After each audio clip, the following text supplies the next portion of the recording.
Peace in our human family. Volume of unity. Divine light shining individually. Collectively transforming community. Peace in our human family.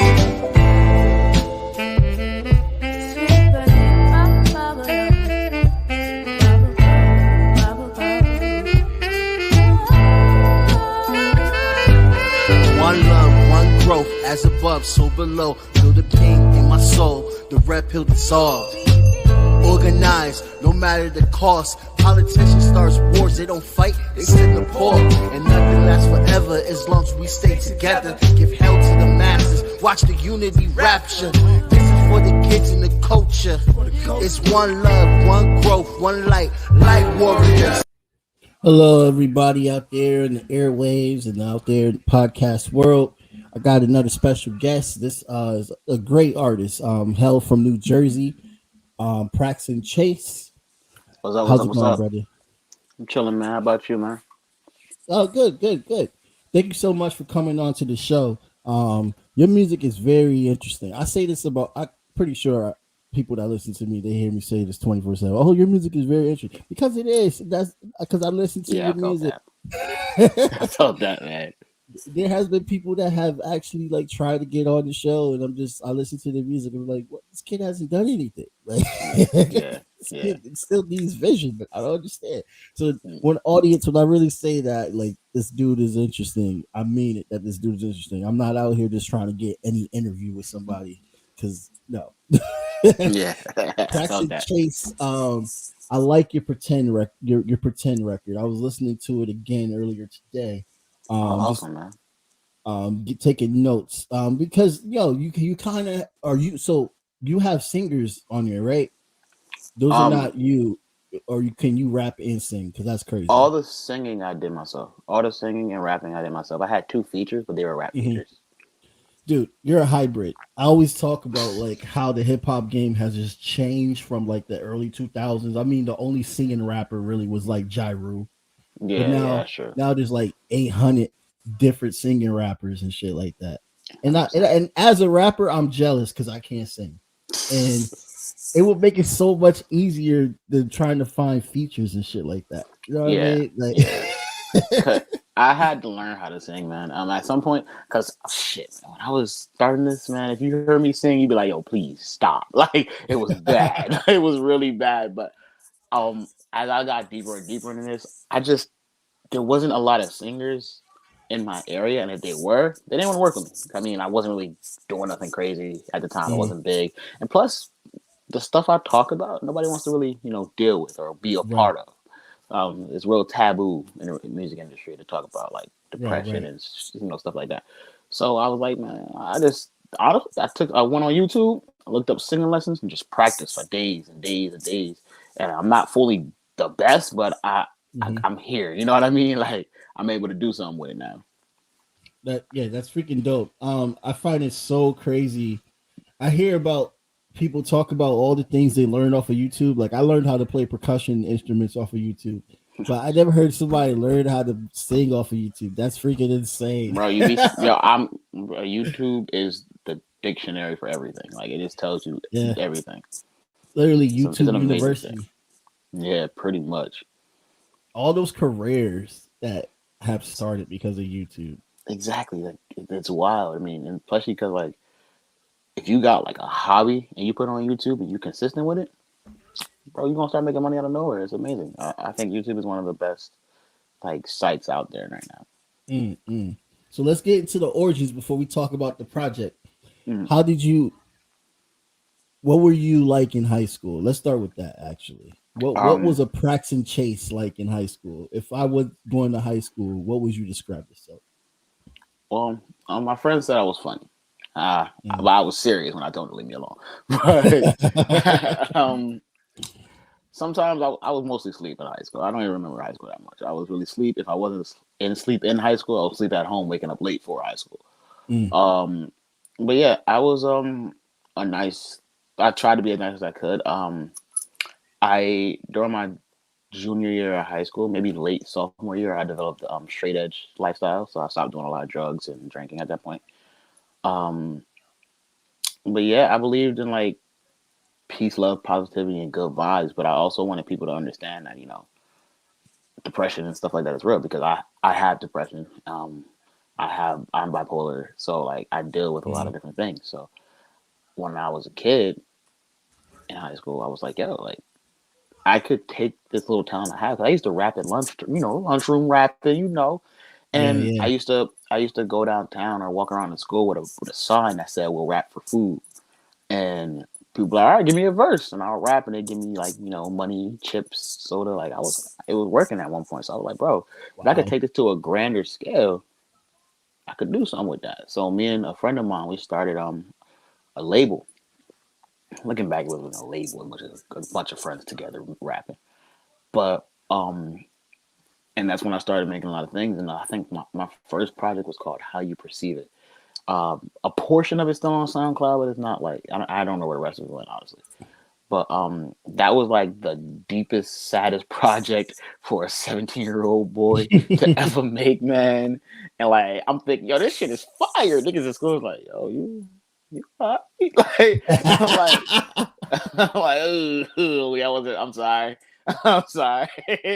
So like Yeah. but like that was my niche. Like that's what I like to do. I like to talk about real stuff. I mean, I don't like to sit there and talk about shit I haven't done. Like I don't see the need for that. I mean, I don't see the need for that for me, but I can see how other artists could do that.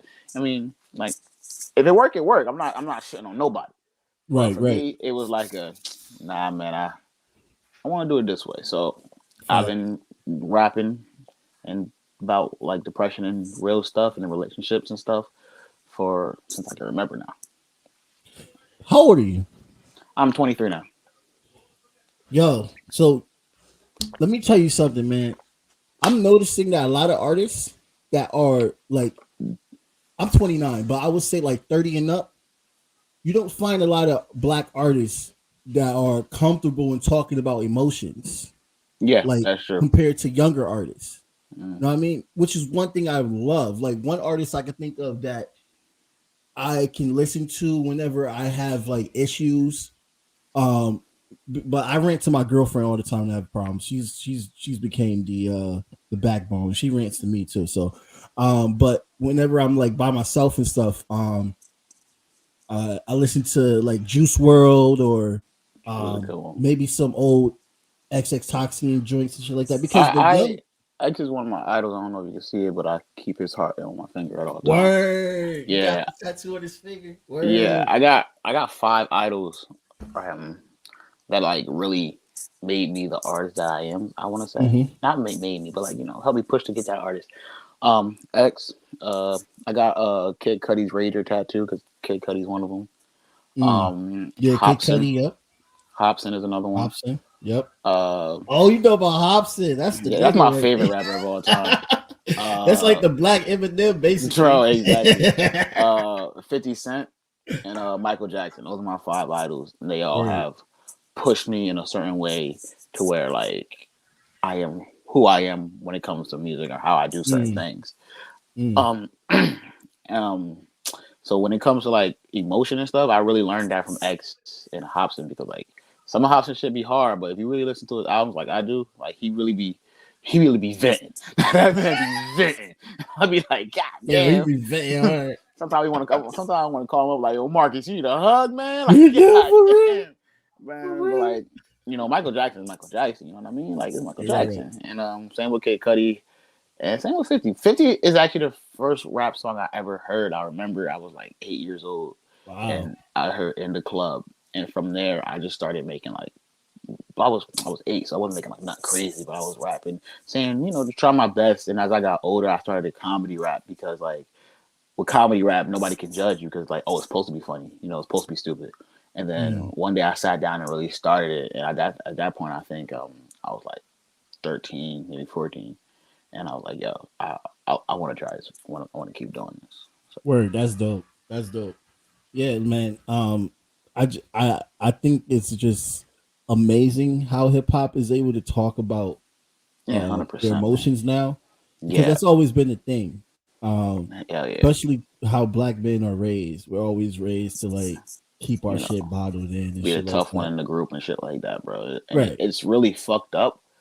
but I mean, the environment doesn't help either. You Right. know, I mean, I'm lucky that my mom took me out of Trenton, New Jersey, and Right. put me like in a nicer area of Jersey. Um, at a point where like it was getting bad around that time. She was like, "Yeah, we gotta go. Like, she Mm. was like, we gotta get out of here." And I'm happy that she was able to do that because like at that point I was able to like realize like, yo, I mean, I was young, but as I grew up and realized what she did, she may have saved my life without even knowing it. That's deep. That's deep. We can talk about like how the system is, but like that is deep. That it's like that, and a lot of people need to hear that. A lot of people need to hear those stories. We need 100%. to have a conversation on how we can fix that because it's just Yeah, the most ignored part of America. Just definitely. even Definitely. I'm from Bridgeport, Connecticut, and it's rough over there, and Ah, like, damn, I heard about that place. yeah, you see, Damn. everybody hears about Bridgeport. Man. The Bro, ease was crazy. My dad was coming up. bro, I would hear shit like that when I was like when I go to do shows in different places. They're like, "Where you from?" You know, everybody in the back, you know, chilling. I'm from Trenton. Oh What you shit! what you mean? What you mean? Like what you mean? What I mean, bro? That's happy to be from Trenton, bro. Like, come on, You gang. like, bro. I don't do none of that. I'm not affiliated with nobody, man. I'm just trying to do my show, bro. Like, leave me alone. Yeah, that's funny. That's funny, man. And like, so do you create your own beats or do you have another guy? That's the one thing I outsource for. Everything, every Mm, single thing you see from me, I do myself. right. Um, covers, I like to outsource to get other artists in, but most times I'll deal with it myself. Um, vocals, lyrics, projects, all me. Mm. Beats, that's the one thing I can't do, man. That's the Hey, one thing that be beating my ass. I ain't gonna lie to you. I've tried. I've tried. It's just not. It's just a talent I can't do, and I respect it. If you could do something I can't do, I respect you automatically because it's hard right. to get a talent and do it. So, I have two close friends of mine. Sometimes they make beats, but most of the time, I'm like, I've met so many artists and stuff, and I just work with other producers all around the world. That's If I amazing. need if producer number one got something that I know he could do, I'll hit him up. Same with 2, 3, and 4. No matter. That's amazing. Are you independent or are you signed? I'm independent. Wow. Mm. Wow. So That's a lot being 23. How do you yeah. deal with that? A lot of sleep. So man, sometimes I'm not gonna lie to you. I woke up today a little late, and then I seen the notification from you, and I'm like, oh, fuck! Like, cause I was like, I marked it on my calendar. I got this Alexa here. I'm like, yo, why nobody remind me? Like, but Word.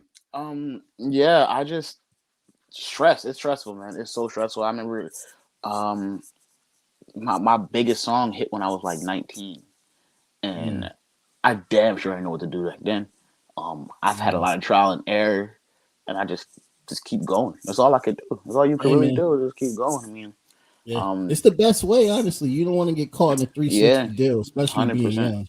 Yeah, 100%. I mean, like it's fun, but it does get stressful. But like, it's kind of what I signed up for. You know what I mean? So like, Right. what am I gonna do about it? Yeah, man.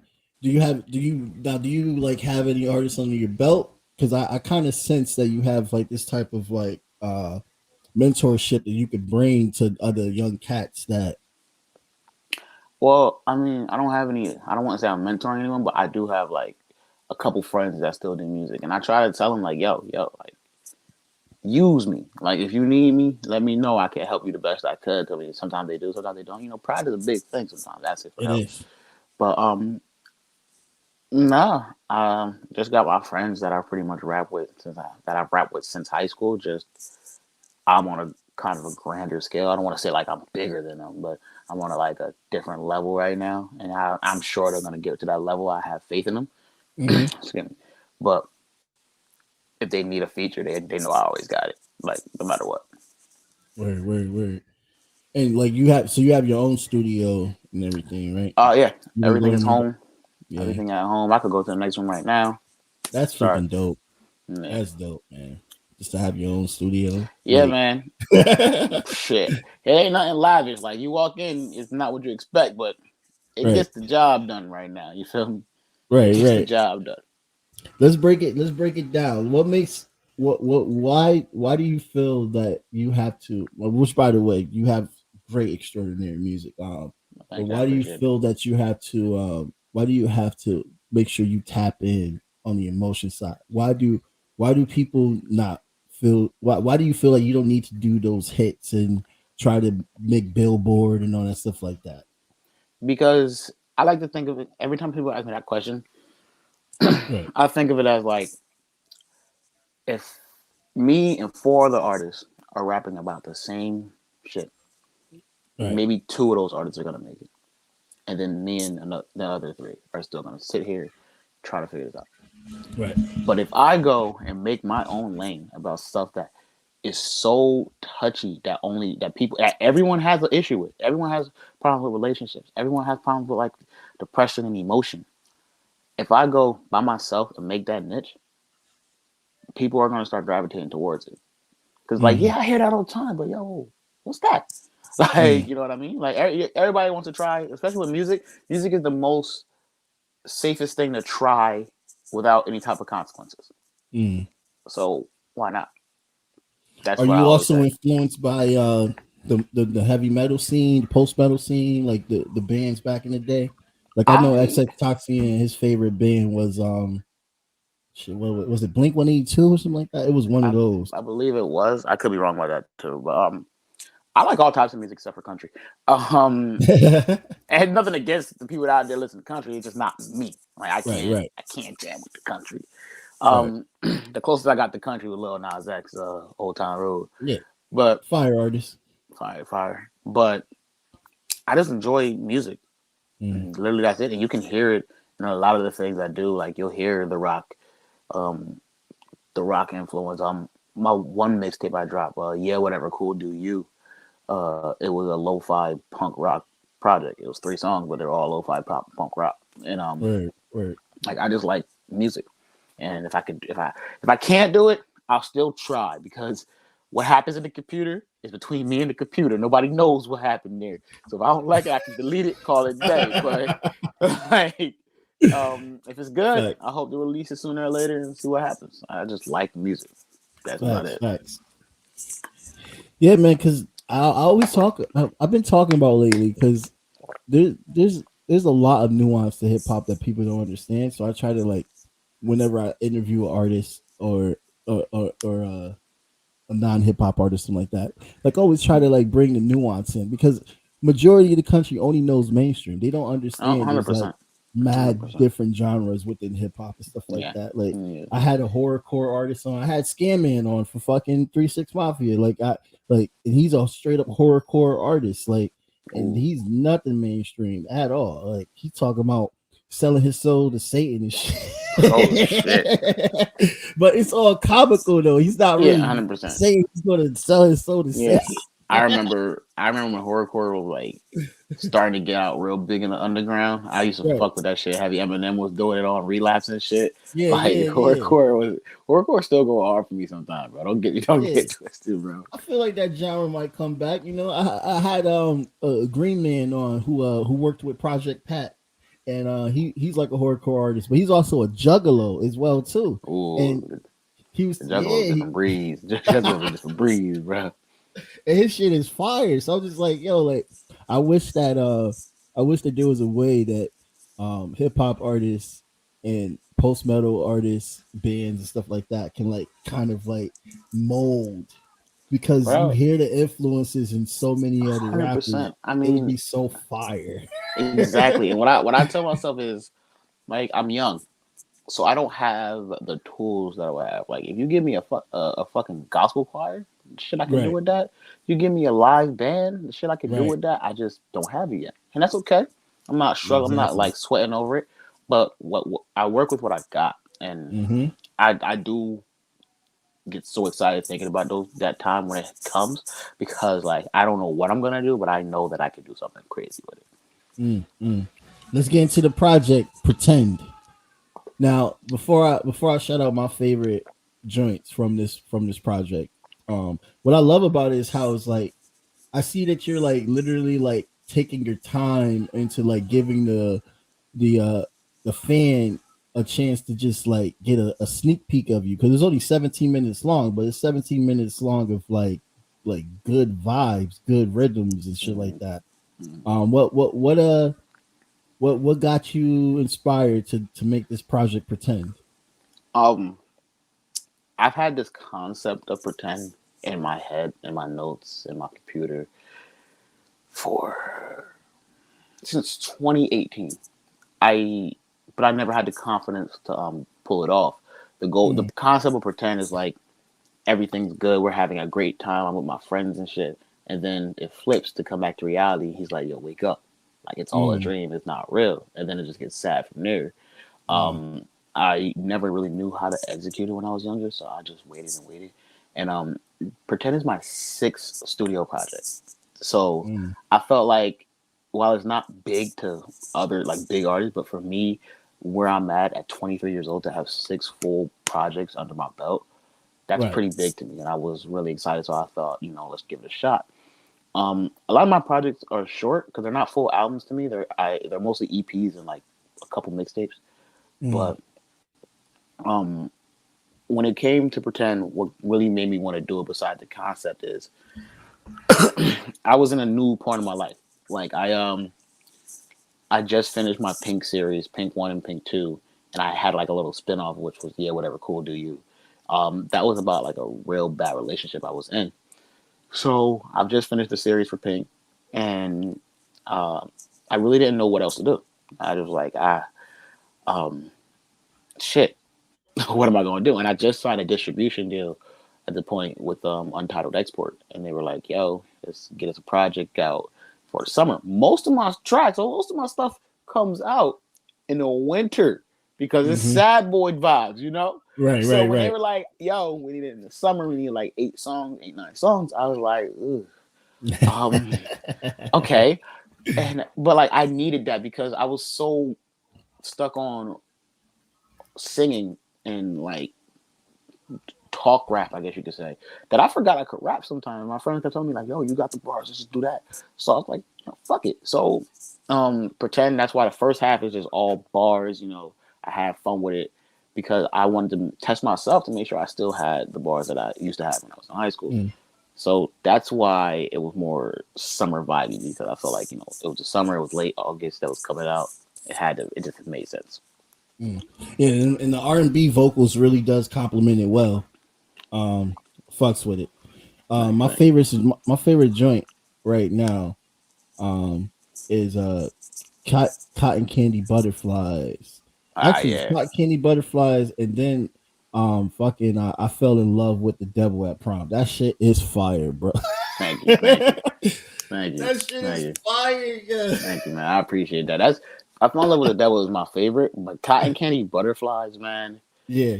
That my friend Kira Marr, great friend of mine, went to high school with him. He ate that shit, bro.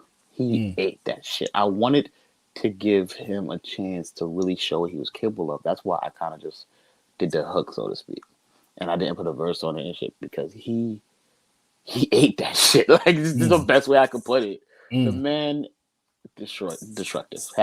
Honestly, when it was all over, I called him like, "Bro, you ain't had to do all that on my song now. Like, you ain't had to do all that. Like, I know, I told you to go hard, but I ain't say go hard. Like, Go that hey, hard, like, damn, you went goddamn, hard. like shit. I remember when I first put it out before because it was a single off the project, and I was sitting there, I'm Right. like, bro, I think I should put a verse on this. Like I don't like how you just did my song like this. It's dangerous. What am I supposed to do about this, man?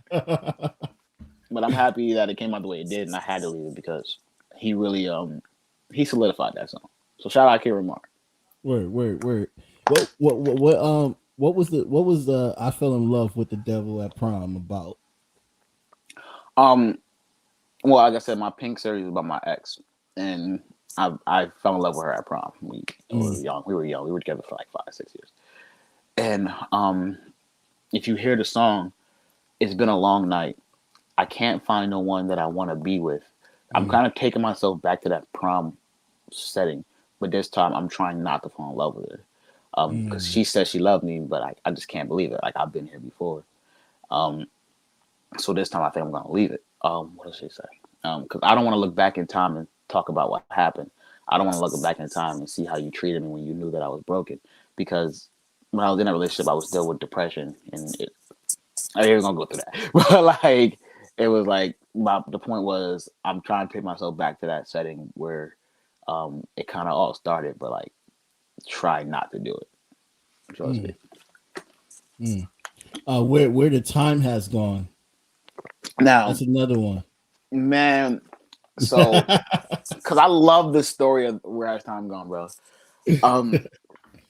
My friend, he sent me a beat pack. He said, "Yo," I said, "Yo, I need a pack. You know, I'm working on Pretend. Send me a pack." He sent every song, every beat, great beats, but they just weren't. Ugh. So I'm scrolling through TikTok one night, and I come across his TikTok, and I hear that beat. Like, yo, what the fuck is this? So I called him and I'm like, yo, bro, you sent me a beat pack, like 8 songs, but you got this beautiful one on your TikTok. What is you doing? Like, I'm gonna need that.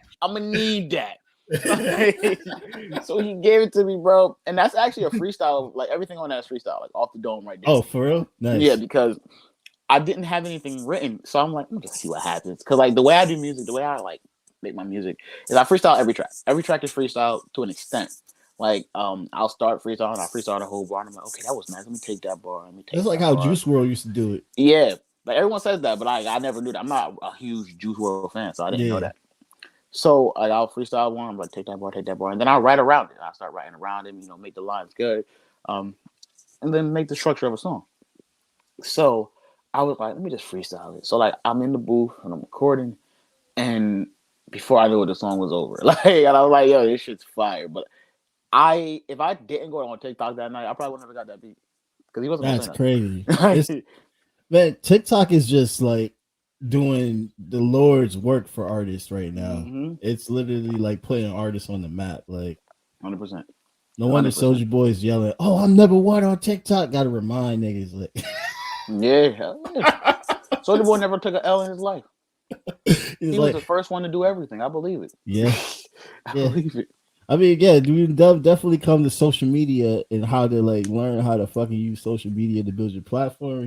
He definitely gave out the green light on that, man. Like, yeah, and I feel like that's one of the things I need to learn, marketing and stuff like that. Like, I do a decent job, but that's just one of my weaknesses. Like, I just can't really market and get it.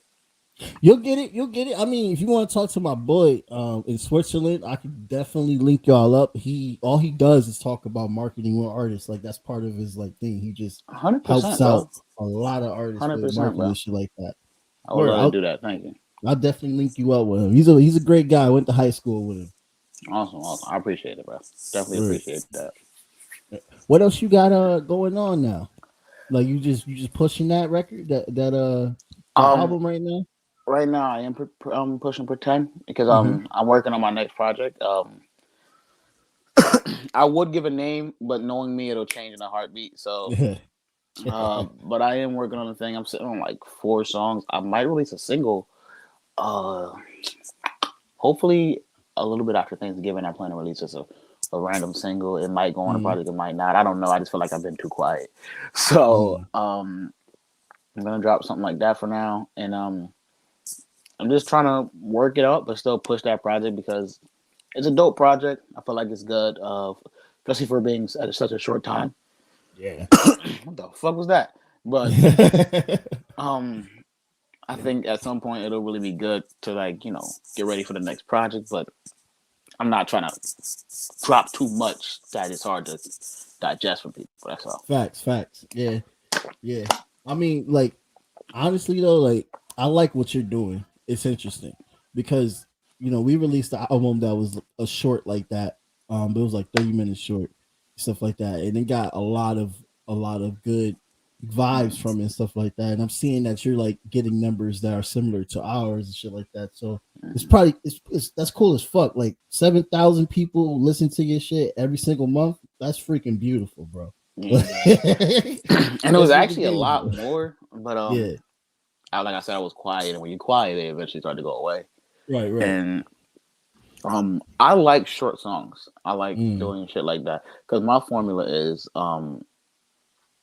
if I make a 1-minute song, you like it, you gonna play it back. That's another play. That's another stream.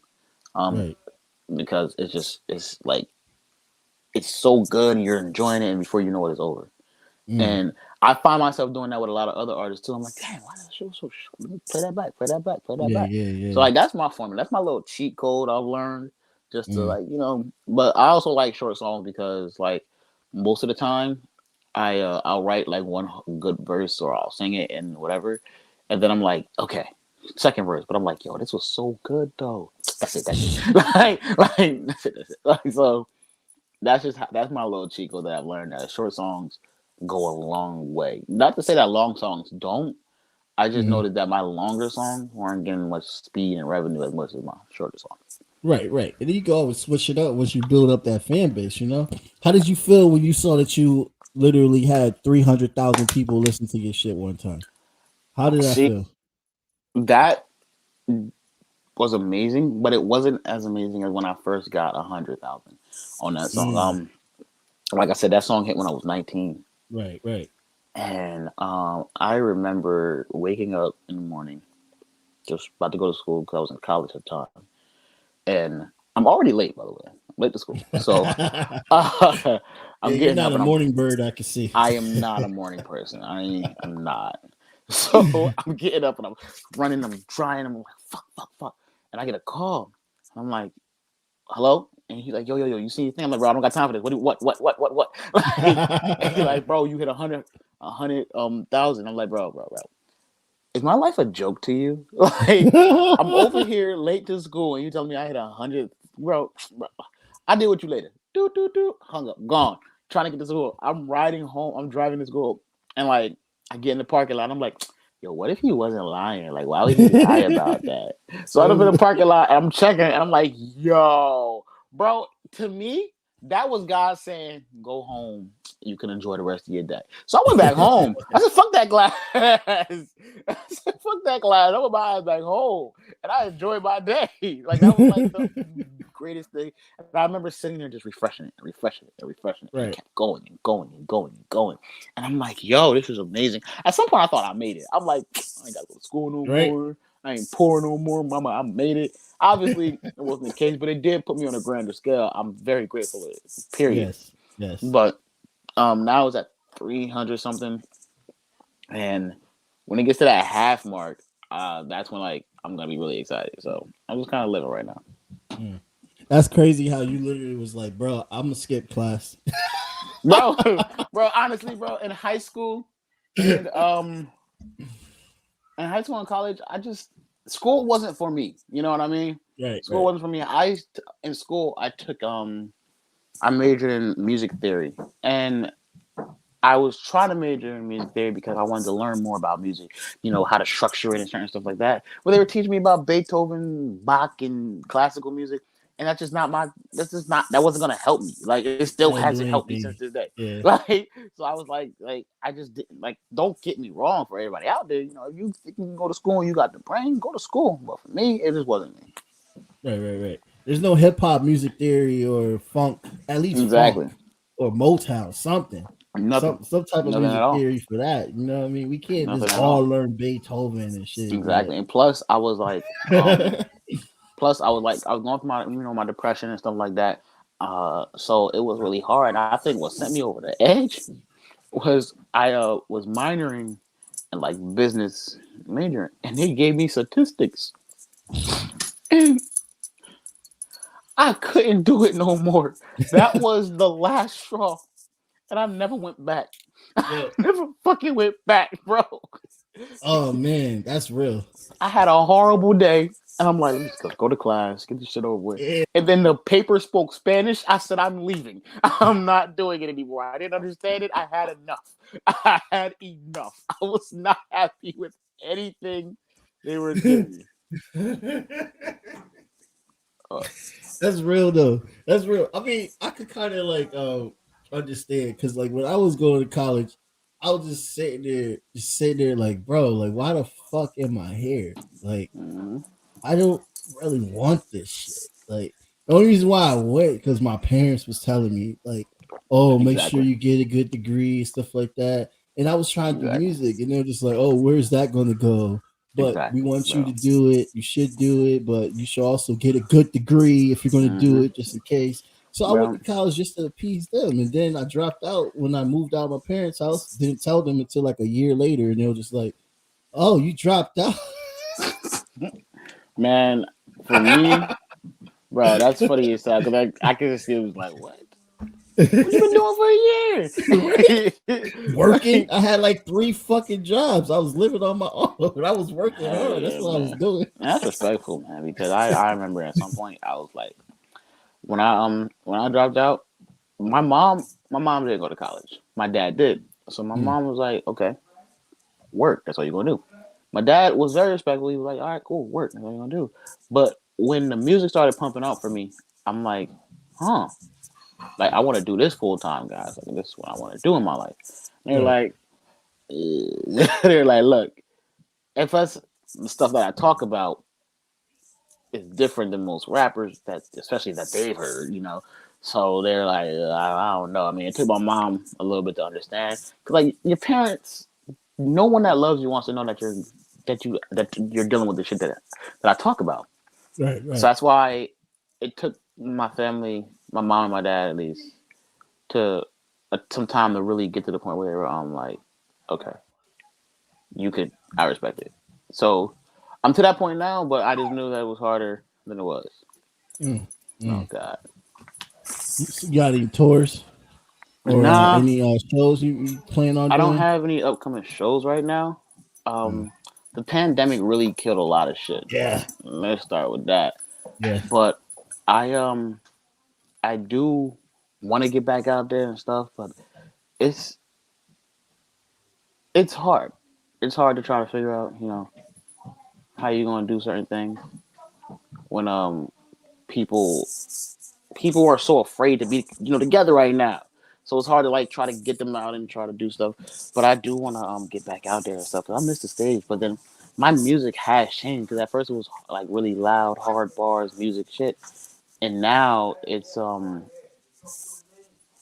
just, you know, real slow vibes. So now I gotta find venues that'll like, you know, fuck with that, and not just the venue, but like the people in the venue, because I can go to any fucking club and start singing about sad shit, but when the club go, whoa, what you doing? Like, you killing the vibe. Now I'm the bad guy. You feel me? So yeah. I mean, you come on, you gotta find something. Everybody, you know what I mean? Like Eminem doesn't even have like hits really. He has like he has hits, but it's not like in the club type of hits. He has like straight up like, you know, like this is the vibe that I'm dealing with right now type of shit. Like this how I feel type of shit right now. It's nothing like he could do that if he wanted to. I mean, he made that beat. I don't know if you know that. Smack That. He wrote that. He fucking was Dre. Smack That goes so fucking hard, bro. Not even Smack That, you know, Shake That with Nate Dogg, bro. Yeah. That one go hard too. Right. That one go hard too. Yeah. Oh. It's funny that you say that, because my girlfriend Nikki, she loves that song by Nate Dogg and Eminem, and she sings that shit. That shit was hard. I love that shit. And I'd be like, I never heard that song until she started singing. I was just like, what the fuck? This shit kind of fire. Never even heard that song before. Bro, I knew Nate Dogg, bro. Nate Dogg, man.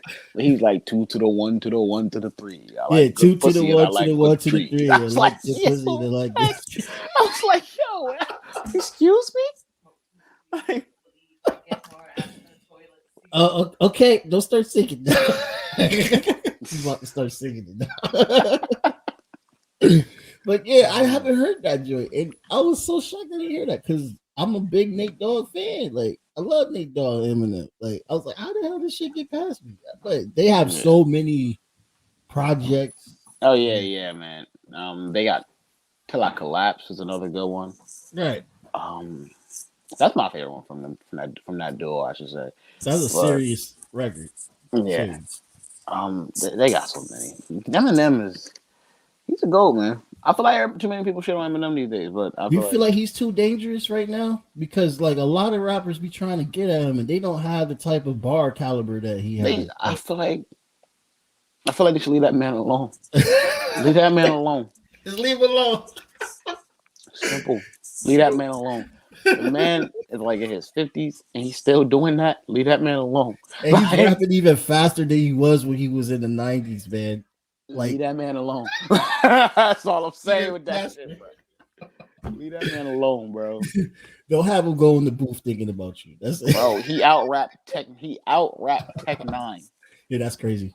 Like, leave that man alone. Tech 9 is a GOAT too. Like, that's insane. Like, that's what I'm trying to tell him. Oh, y'all better stop playing with me. People got mad at 50 Cent saying that he could be like literally the best rapper alive, like because he's white. And like, what y'all expect? He is like a fucking problem. And like, not even that. Eminem put 50 on. Of course, 50 gonna say some shit like that. Right. Like me being a 50 Cent fan, and I'm like, it's like 50 had no reason to sign with Eminem. Like he could have been like, nah, I'm gonna pick somebody else, but he signed with Eminem because he know that nigga is the best. Yeah. That's not a white guy. Eminem is black. 100%. Eminem's black. You can't tell me nothing different. Eminem's black. It's that Detroit. It's that goddamn Detroit tap water. yeah. You said Hops in the black Eminem. Oh, Eminem's the black Eminem. 100%. Yeah, man. Oh man. So we do New York shows. If you want, I could try to talk to my boy, see if we could like get you to like collab with us. Hell yeah, bro. Hell yeah. I was just thinking about that. Bro, hell yeah. I would love, bro. I got some older people in the band though, so they want to watch the COVID restrictions, but yeah, we keep in touch on some things. You only in New Jersey, you're not far. Yeah, I'm not far at all, bro. Man, look, I'll tell you the same thing I tell my friends when they want to go out. I'm down for whatever. I'm down for whatever, man. I just want to spread love, make my music, and just grow from it. That's it. So if y'all doing shows, bro, hit me up at any time, bro. I would love to be a part. Yeah, we do like Byrie, Electric, the Bitter End, all those little spots and stuff like that. Okay, all right. Yeah. The Bitter End has a lot of. Even Muhammad Ali was there. Like, I didn't even know what he was doing there. I just saw a picture. I'm like, Muhammad Ali don't sing. Like, yeah.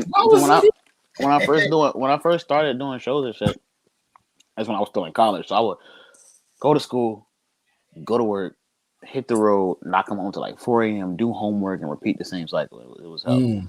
But I think my biggest and greatest performance I ever did was at the Electric Factory in Philly, and like that shit was different. I loved it. I had fun, that was when I was rapping about that was when I was like really just rapping hard bars, just having fun, hard beats and stuff. Figuring yourself out, yeah. But I've changed a lot through music and like life in general. So I just trying to find those type of venues is a lot harder now. But if you are willing to give me the opportunity and chance, I'm greatly appreciative, man. I really appreciate it. Man.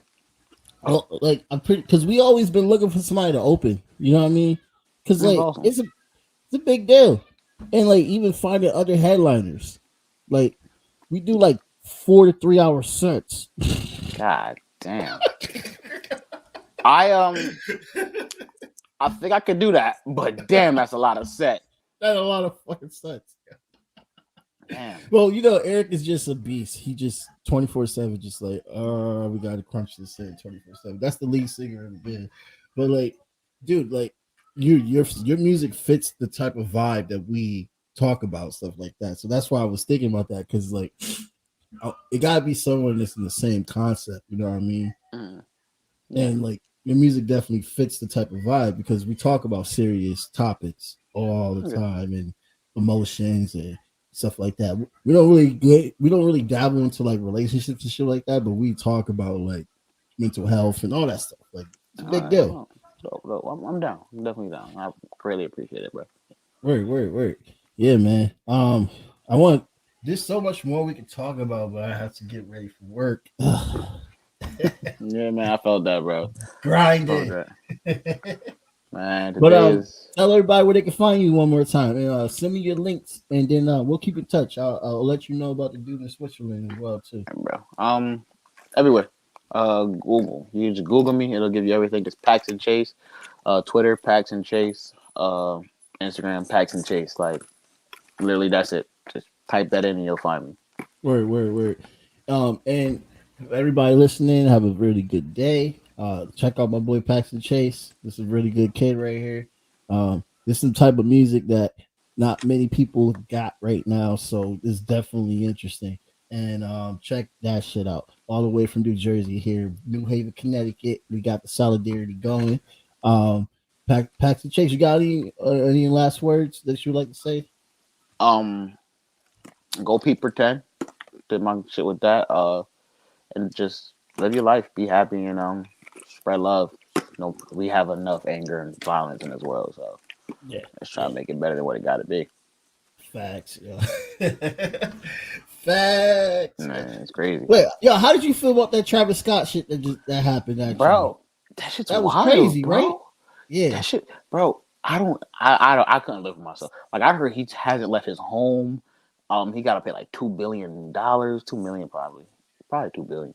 But like, shit. I don't know. Like, if I were him, because I don't. Obviously, that wasn't something that he intended to happen. Yeah. So like, does he have $2 billion to pay? I don't think he's a billionaire yet. Yeah, I don't know. He got sneaker deals and shit like that, but I don't think he has $2 billion. I think he's gonna figure something out. Cause that's in trouble. Man, gotta start trapping. Oh, he gotta go back to Texas. Call El Chavo. Yo, what was that connect you had? like, look, man, I'm sorry, bro, because that's why a lot of people just lost their lives, and a lot of people were injured too. Yeah, that was crazy. No, man. And like, I will always like look back and see like those floating stages, like when Kanye did it, and I'll be like, bro, like one wrong move and it's over. So it's just wild. It's a sad thing. I mean, like, my opinion is like, obviously it's not for what he intended, but if it's your show, you gotta make sure everything's on the P's and Q's. So what I think is very comical, I saw a SZA. SZA did a show. And she was like, "Is everybody okay?" I'm like, "Yo, your music is not rage music. Like, why you worrying? Is everybody okay? Your music lovey dovey. They fucking cuddling and kissing in the crowd. You over here like, is everybody okay?" Nah, I remember when SZA, because SZA did a show, like you said, and Travis came on, and they were not happy. They were recent after the whole thing. Shit. They the DJ had to like change the song, and everybody was good again. I was like, God damn. I kind of feel bad because even though he was doing a lot of like, because he has a history of getting the crowd getting real crazy, like the company he was fucking with, Live Nation, they also have like a huge problem with like not restrictions, but like a huge problem with like protecting people, and their security is not always like good security. Like, they'll get somebody off the street that just looking to do a security job instead of actually like have trained security people. Like, so I'm just like, know that. Like, yeah, apparently over 200 people in the past decade or something like that has died at a Live Nation produced concert. So I was just like, damn, like it was literally like a snowball effect. You got Travis Scott acting crazy, and then you got Live Nation not doing nothing. Even know how to I didn't even know they was that incompetent. That's really wild. They're the biggest promotional and concert company in the country right now. So it's like, why are y'all that reckless? Bro, it's always the big ones that be real like non-caring. I noticed that shit. The small ones, they on their P's and Q's trying their best, but the big ones be like, okay, we got it. Like it's fucking wild. It's like Amazon right now. They're literally like, you can't tell. They can do no wrong. They control everything. They out business everybody with deliveries. Everybody. Hell yeah. And I used to deliver for Amazon. Fuck Amazon, bro. Fuck Amazon. Fuck Jeff Bezos. Yeah, bro. I just want to sit down with Jeff Bezos and be like, do you know what's happening in these warehouses? Like, do you know what's going on? You need to say something. Say something. I'm tired. Fuck. Yo, man, we talk about working conditions all the time on this podcast too. Like the working class and the shit they go through. That's crazy. It's wild, bro. It's fucking wild, bro. Bro, I worked at an Amazon warehouse for 4 days. Quit immediately. I was like, never going back. And then I said, you know what? I can deliver. And I delivered for about a year or two. But I only delivered for that long because the money was good. It was bearable. But dude, boy, hell. Oh shit. Hell. Damn. Is that bad? Damn. Hell. Yeah. Don't even get me started with peak season. Oh my God. Oh, you had never. That's what you was working on the peak season part? Mm-hmm. Oh, damn. I was delivering packages on Christmas Eve, the day before Thanksgiving. Like, yeah. So did you have to sleep? Some people were sleeping at Amazon. Did you ever have to sleep there? No. I ain't working in the warehouse. I just delivered the packages. Oh, okay. Like when I was the 4 days in the warehouse was nowhere near peak season because it would have been like a day. But when I was working in the when I was driving the van and delivering the packages during peak season, it was hell. I'm sure you heard a story about people having to pee in bottles. That's true. I've had to pee in a lot of bottles. People had to pee in bottles because they'll put me in like Jersey and PA. I was like between those two, and they'll take us far. I would have to my route would happen to be far that day. You know, it was randomized routes, and like I'm just in the woods, just house, tree, house, tree, house. So I would have to use the bathroom, and at that point, it was like, damn. I'm sorry, my dog decided to be in my way. Move. So at that part, it was like I gotta use the bathroom, and I couldn't go a certain amount off my route. So like the nearest McDonald's was like 10, 15 minutes off the route. I can't do that. I could only go around 10 minutes off the route before they like, yo, where you going? So I had to just pee in a bottle. God forbid I had to actually like shit. Like, because then I would just have to hold it to be bad. Dog, move. Oh my God. I'm sorry. I'm sorry. Oh, nice dog. Thank you. She is a brat. Every interview she does this. She don't never show me love until I'm starting to do some music stuff. Once I start doing like interviews and stuff, that's when she like, yo, what you doing? Like, your dog just trying to get famous. Bro, she's more famous than me. People love this dog. People come here for the dog sometimes. I'm convinced. That's crazy. Yeah. I have a cat that would periodically like show her face on this camera sometimes. Like she'll just straight up just start. Like she'll never bother me, but every time when I'm on here, she'll just come up and be like, it's always when you exactly. Always when I watched her come in here, lay in her bed, then get up like, I don't want to fuck with him. Like, dogs is ridiculous. Who you talking to? Who's that? Yeah, like what's going on over there, man? All right, let me let you go, man. So I can get to work. But thank you so much for coming on. Thank you so much for having me, bro. Man. Hell yeah, definitely. Yeah. You'll set it up, bro. But I'll text you right after this. We'll go from there. Bet. Everybody else, have a good day. All right. Thank you guys. Transforming community, peace in our human family, volume of unity, divine light shining individually, collectively transforming community, peace in our human family.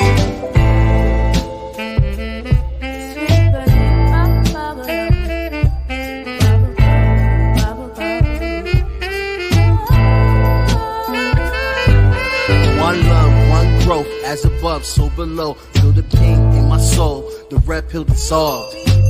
Organized, no matter the cost. Politicians start wars, they don't fight, they sit the poor. And nothing lasts forever as long as we stay together. Give hell to the masses, watch the unity rapture.